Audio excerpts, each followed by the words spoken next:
Welcome to some Immortal Servitude. I hope you're ready to get some Blood Throne Vampire, get some nice little activations going. As far as opening hand goes, yes, love it.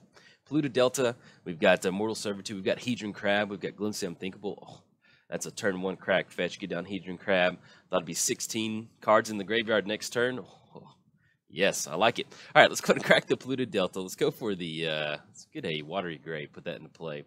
We're going to shock this one in. We're going to be aggressive. I love turn 1 Hedron Crab. It really sets the tone for the match. Your opponent is sitting there just like, playing against Mill. And then you get down the Polluted Delta, target yourself, get that Mill action going on your side of the graveyard. Oh, dang it. Man. Anyway, we have Glimpse the Unthinkable to follow it up on. But yes, welcome to some Immortal Servitude. Hope you're ready for some Aristocrats. I love playing this deck. It's a lot of fun. Very nostalgic getting this deck ready for release. It was really fun time for me. Let's go ahead and get the Polluted Delta down. Let's go ahead and crack that. Let's go ahead and grab a Overgrown Tomb. We're going to go ahead and shock that one in. We're going to pay 2. Let's go for Glimpse the Unthinkable, targeting ourselves, since we don't get to have that. We get 10 cards in the graveyard, which I'll take, but we didn't get the full 16. But if you want to talk about fun graveyard time, we get double Hedron Crab going. Fetch lands. Yes. All right, and our opponent did get down an Urborg. We've seen Demir's Signet. Might be UB Tezz, maybe, if we've got the Urborg out there, or Black-Blue Control. I'm going to guess Tezz, I guess, with the Signet out there. Or maybe even like something like Doctor Foundry. I don't know. Either way, let's have some fun. Let's go and get down the Polluted Delta. Let's go ahead and go for Lot-Led Troll. I like that. Let's go Lot-Led Troll. That way we can discard the second Lot-Led Troll, Super Secret Lot-Led Troll, and we can also discard Blood Artist to get those into the graveyard. And then we're going to go and pass the turn. Now, unfortunately, off that Glimpse the Unthinkable, we did not hit a Life from the Loam. So we can't start dredging and start making our land drops. So hopefully we start making our land drops from here. And then I think Liliana of the Veil. Yep, sure, go for it. I think we only have one basic in here. That might be correct. All right, let's go and sacrifice the Lot-Led Troll. That's okay. And what we'll do is we'll go and get down Lot-Led Troll this time. That way they kind of go for the each player discards a card activation next turn. So that way, hopefully, we can just kind of go ahead and swing in with Lot-Led Troll, kind of apply some pressure on Liliana. It might just be straight up Black-Blue Control, which it's always fun. Now, do we want to go for Glimpse the Unthinkable? Yeah, I think I'm okay with that. Because we get in the spots where if our opponent's going to be ticking up Liliana, that's going to give us one more turn for...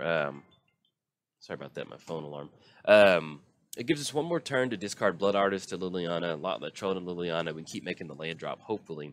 Maybe we can hit a Life from the Loam. Let's go and do that. Let's go and crack the fetch.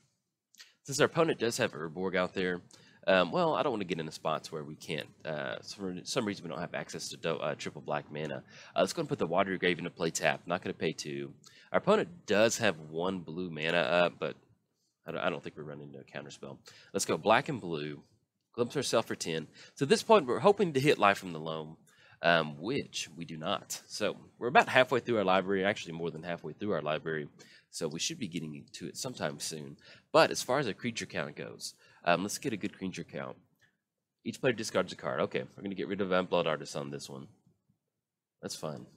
Once it goes through, and then we'll kind of, because, you know, if we just go land, then we have Immortal Servitude online. We do have to watch out for some sort of counter spell, but, you know, it's better than staring down at Liliana at this point. All right, Blood Artist in the bin. There we go. Okay, so we're looking at 1, 2, 3, 4, 5, 6, 7, and 8. So we've got 8 creature cards in the graveyard. We do have a sack outlet in Bloodthorn Vampire. Now, as far as our Tezz the Schemer, all right, there we go. Thought it was Tezz. And they're going to create an artifact token. Go for it. I love playing against Tezz decks. It's always a lot of fun. All right, so we have 8 creature cards in the graveyard. We do have a sack outlet, and let's get a Blood Artist count real quick. We've got 1, 2. We've got 3. We've got an 8-3 right now. So that's going to be 15 Blood Artist triggers that we can apply to our opponent. Let's see if we hit Snapcaster. I guess technically we could Snapcaster and put another land on top with like Noxious Revival in a worst case scenario. Because let's see, if we go Lot-Led Troll, an opponent goes -2 on Tezz, that's going to be 1, 2. They have 2 artifacts. They're going to be able to take care of Lot-Led Troll even if we discard a card. So I guess if we want to make the land drop for the turn, what we need to do is leave up Snapcaster. We're going to have to discard Lotlet Troll.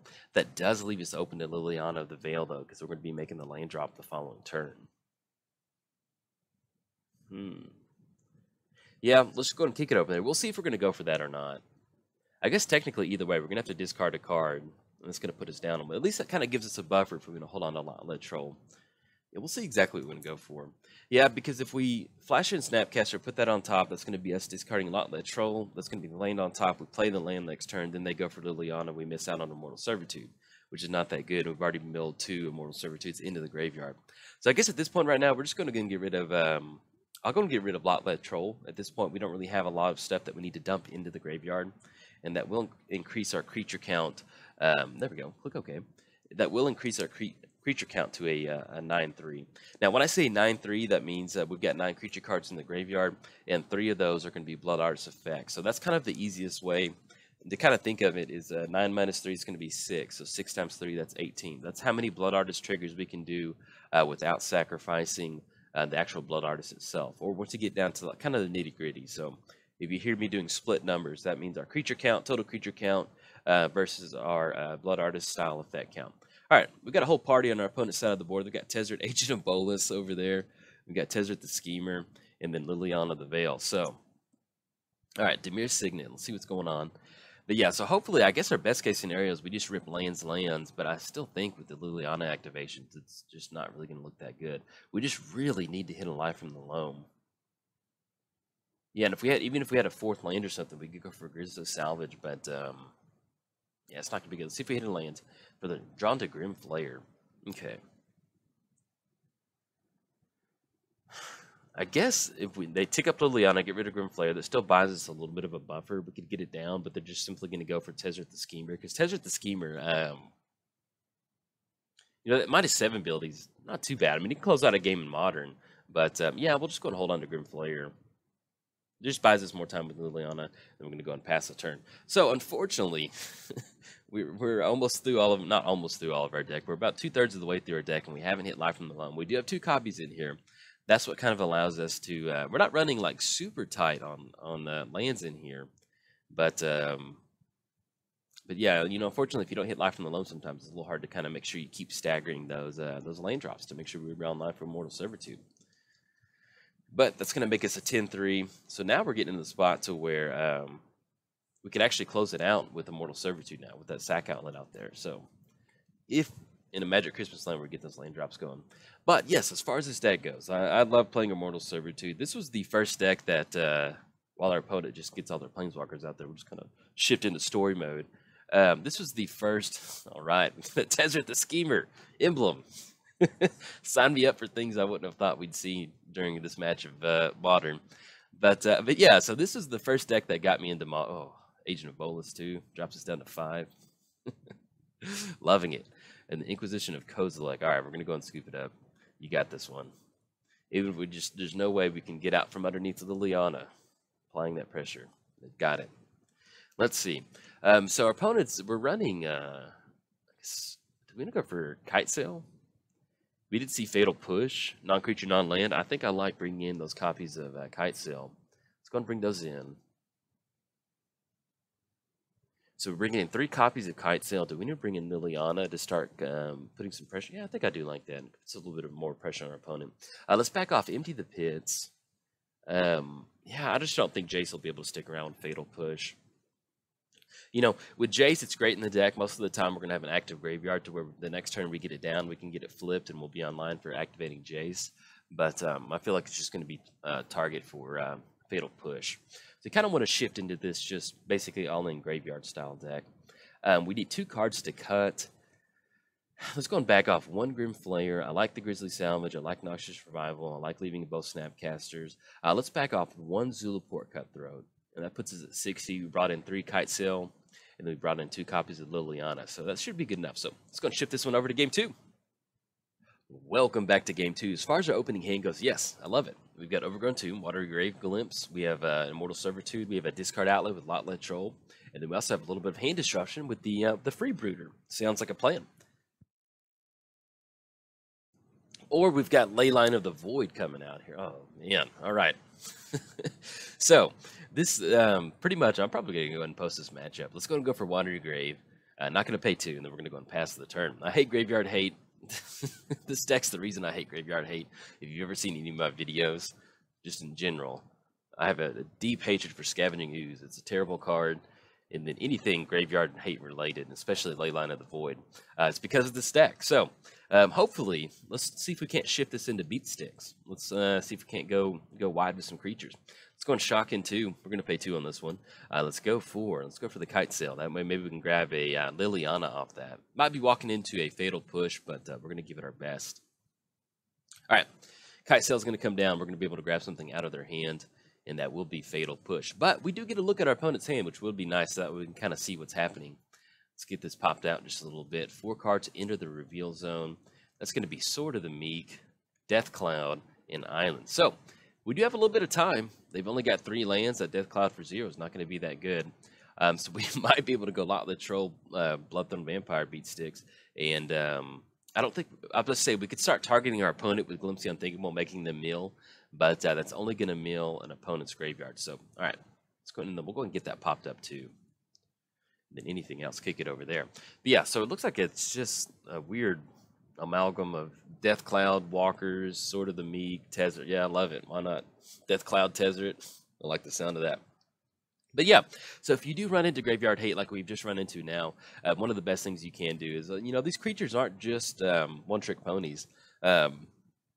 If we get a high amount of creatures onto the battlefield with Bloodthorn Vampire, you get in a spots where you can swing in with Bloodthorn Vampire, get that +2 ability going, and you can really get a pretty good clock on your opponent going. Okay, let's draw into Grizzly Salvage. That's not too bad. Let's go ahead and go for, let's get the Catacombs down. Let's go ahead and go for Lot Troll. It's going to be black and green. That way we at least have a 2/1 body to swing in. We're not in a spot yet to where we want to start sacrificing Bloodthorn Vampire or start getting her activated to start targeting, start sacrificing some of our creatures to go for that bonus. So we'll start swinging with Lot Troll and make our opponent deal with this. I'm going to go the old school way. But yeah, so this deck, this is my first standard deck in Inquisition of Kozilek. Yeah, fine. But yeah, this is my first standard deck, and it's basically what got me into Modern. I built a black-white Immortal Servitude deck and returned to Ravnica Standard. And I just got into Magic. I knew Standard was a format. I didn't understand how or why Standard rotated. Like, I'm completely new to the game. And so my deck rotated out, and I was really bummed about that. And so I basically just I stopped playing Standard. It's what kind of pushed me into Commander. And then I played enough Commander to where I got to the point where I was like, man, I should play this new Modern format. It sounds fun. A format where your stuff never rotates. Why not? Let's go for it. And I wanted to build a deck for it. And so I was like, well, let's build your Immortal Servitude in Modern. So, hey, it's kind of what basically got me to start my channel. Let's go ahead and go for Misty. Let's get the Misty down. And then I think our opponent already played that island. I'm going to go ahead and cross that one off. Let's go ahead and swing in for 2. Yeah, I like that. Let's go ahead and push in for 2. It's going to put our opponent down to 18. Get the clock going a little bit. We're a little bit behind on the clock. Sorry, opponent. And let's go ahead and go for Grizzly Salvage. It's going to be black and a green. That way, if we need to cast any creatures, Snapcaster. Yeah, we're going to have to go Snapcaster. We can flash that in at least. We'll grab that Snapcaster. Everything else is going to go into the graveyard, get exiled. Goodbye, Blood Artist. It was nice knowing you. And then we'll just flash in Snapcaster on our opponent's turn. Let's say they do get down Liliana. They go for the sacrifice ability. If for some reason we wanted to hold on to Lot Troll, we can flash in Snapcaster and go for that. Inquisition of Kozilek. All right, let's go Snapcaster in response. And this is where, well, actually, Grimflayer wouldn't be. I was thinking we get Grimflayer going, but there's no way we're ever going to get close to Delirium. And hey, and just like we talked it up, our opponent's just sitting there at a Death Cloud with 3. It's not really going to do much. I like it. We do have a little bit of a clock. Let's go ahead and put the, let's go swing in for 2. I was curious about maybe getting down the Watery Grave, but since our opponent's been ripping some hand disruption, I kind of like leaving up Watery Grave. I mean, we're into the point now to where an entire deck is 2 drops. So if we get into a creature, we get something else, or we get drawn to another spell, we don't really need to start making our land drops from here on out. So I'm going to go ahead and leave the Watery Grave in our hand. That way maybe, because they know about Immortal Servitude, that way they can maybe fire off another not a removal spell, but a hand disruption spell, and then Just basically have to kind of choose Immortal Servitude, which is basically a dead card to us. So I'm a-okay with that. Now they did draw a card and hold on to it. It's not a land. We'll see what that is. Not Liliana, just because they did not get it down. So it might be a Tezz or something like that. Drawn to Boseiju. Let's go and get down the Watery Grave. We're going to go and put that into play tapped. Now that we've, just want to keep that extra card in there so they don't know what it is. Let's go and swing in for 4. It's going to put our opponent down to 10. And hey, you know, if you can't close it out with Aristocrats, that's always a bummer. But you can still go beat stick sometimes, especially if your opponent doesn't draw any cards. That's going to kick it over there. So right now we're looking at a 3-turn clock. We've got 4, 8, 12 coming across. If we draw into another creature, hopefully, really, actually anything other than Blood Artist will allow us to have a 2-turn clock, which will actually be really good the following turn. Tygam Scheming. This is actually good. Okay, let's go and push in for 4. Put our opponent down to 6. The day Snapcaster and Lot Troll got it done. Well, not got it done. Hopefully gets it done. Let's go and go Tygam Scheming, tapping the Misty for a swamp. And then let's go and grab Bloodthrone. Let's go and grab Lot Troll. I like that. Let's go Lot Troll. Oh, dang it, I put it in the graveyard. Okay, crap. All right, what we need to do is click OK. And then you click on them, they go into the graveyard. Sorry, I got Grizzly Salvage on the brain. But either way, we've got, yeah, that's a bummer. That would have made a difference next turn. And then click OK, and then we'll have to go over. We'll put Bloodthorn Vampire on top. Well, either way, I guess technically it wouldn't matter because it's going to go on top of our library. We're swinging it for 4, so. But yes, you play enough Magic sometimes where like little interactions like that, like my brain just automatically processes cards like that. Ooh, Kali Test. All right, so now we're getting somewhere. I think as far as what we've got going on, that's going to be pretty hard for us to do anything. We do have Bloodthorn Vampire. It puts us in a spot where we can start swinging with Bloodthorn Vampire, sack our creatures out. Now, as far as Leyline of the Void, now our opponent would get to choose which effect takes place. So they might still get a vampire for that, a zombie token for that. Let's go ahead and get down Bloodthorn Vampire. And they're going to gain that lifelink. Yeah, let's just go and pass the turn. We get into the spots where we can swing in with Bloodthorn Vampire, maybe kind of sack some creatures, and then maybe take care of Kali Test by sacking those creatures.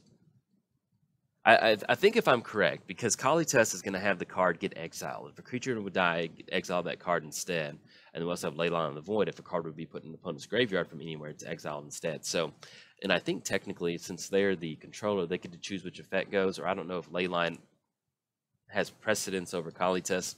All right, so opponent's going to get Sword of the Meek onto Kali Test. It's going to be 4/6. Now that's going to kind of complicate what we can do because we have 3 creatures. Now we do have 2/4. We can buff Bloodthorn Vampire up to a 5/5, but it's not going to be able to push past that 4/6. So hopefully at this point we need to get into some sort of creature. That way we can start pushing past our opponent. Drawn to another land. Let's go and get the we'll get the Boseiju down. Then I guess we're just going to go and pass the turn. So at this point right now, our opponent's almost in a spot where they could just start swinging in to get that lifelink going. If they go for that lifelink, what's going to end up happening is that it's going to put them into 10. And really, once they kind of get past the 6 range, there's just really no way for us to really kind of bounce back from this one. So we'll see what our opponent's going to do. But I always enjoy playing its fun Tezz decks. And it reminds me, I have my black-blue, it's Phonax, but it's technically my Tezz deck. And I really enjoy Tezz the Schemer. It's a lot of fun. All right, opponent's going to go for Tezz the Schemer, -X. It's going to be 2 artifacts. Let's go ahead and go for sack a creature on the Lot Troll. Okay, and that is correct. So they actually did not get the zombie from Kali Test. So that makes it a 3/3. But like I said, we don't have that that second creature to sacrifice to make it a 6/6, unfortunately. So if they just simply okay, they're not going to push in. I'll take that. But it's still going to kind of mess us up. And let's see what we draw into. Draw into Snapcaster.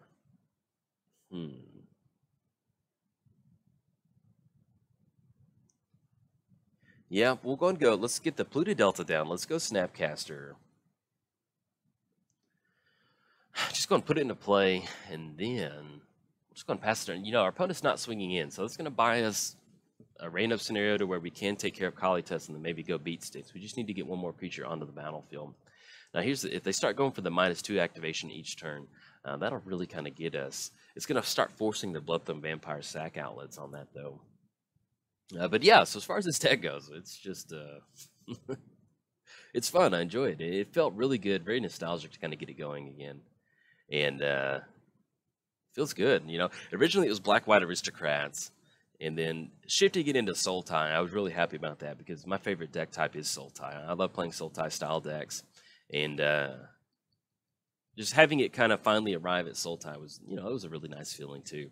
All right, so Kali Tezz is not swinging in, but I think we may, if we don't rip a creature off this one, we're just going to get picked apart by that Tezz, and we're not going to really be able to kind of bounce back from that. Polluted Delta, that's going to be it. We're going to go and scoop it up. Our opponent's going to have this one. Yeah, because we're just not really going to be able to push past that 4/6. Even if they pump up a Tezzeret, we sack 2 more creatures. It makes it a 5/5. Kali Tezz is going to be able to take care of it because that is the 4/6 body over there. And we're going to lose, not technically lose Bloodthorn Vampire, but it'll get to the point to where they're going to get that lifelink going and they're going to be able to take care of it. So, but yes, I'm going to go ahead and post this video because this is the exact reason why this deck is really weak. You get some graveyard hate out there and it is just... the whole thing crumbles apart, but it's still a fun deck to play. But I at least kind of like to when you kind of have these decks that are one-trick ponies or all. Okay, so the game closed out and it popped up on my Gmail. So sorry if there's a weird edit, but I got back to the game state. But yes, I wanted to go and post this video up because one of the worst matchups for this deck is going to be 2 things: Hand Disruption and Graveyard Hate, and this deck had both of it. So what this does with the Immortal Servitude, it shifts it away from a graveyard deck into more of a, hey, let's just get all of our creatures out on the battlefield and start swinging in as quickly as possible. The only unfortunate thing about playing against Kali Tezz is it actually really hoses our deck. It hoses the Aristocrat style part of the deck. And the reason for that is if a non-token creature would die, exile that card instead, create a 2/2 black zombie. So what's going to happen is once we go to sacrifice a creature, that creature technically never dies. Blood Artist doesn't get any paint to paint some supplies. And yeah, you don't get those Blood Artist triggers. So Kali Tezz is actually a really big hoser for the deck. Long story short, when you run into Kali Tezz, when you run into Graveyard Hate, when you run into Hand Disruption, it kind of shifts your game plan into this. Just go wide with 2 drops, start swinging in. It kind of puts you on this, you can go wide with Bloodthorn Vampire, sacrificing some creatures to go for lethal if the board state allows it. And if they don't have actual, you know, let's say they don't have actual Graveyard Hate out there, and we don't have Immortal Servitude, it also pushes you in a position to where maybe you can get just enough damage done to where you can start sacrificing some of your creatures to kind of close it out with, you know, a few Blood Artist triggers. You know, it's always nice to have a really big Immortal Servitude, but you can get into this board state to where you do enough lethal between Lotla, Trollgrim, Flayer, and Bloodthorn Vampire where you can just sack a few creatures and close it out. But that's going to be enough for the video. That's enough rambling. If you enjoyed the video, like and subscribe. Thanks. Bye.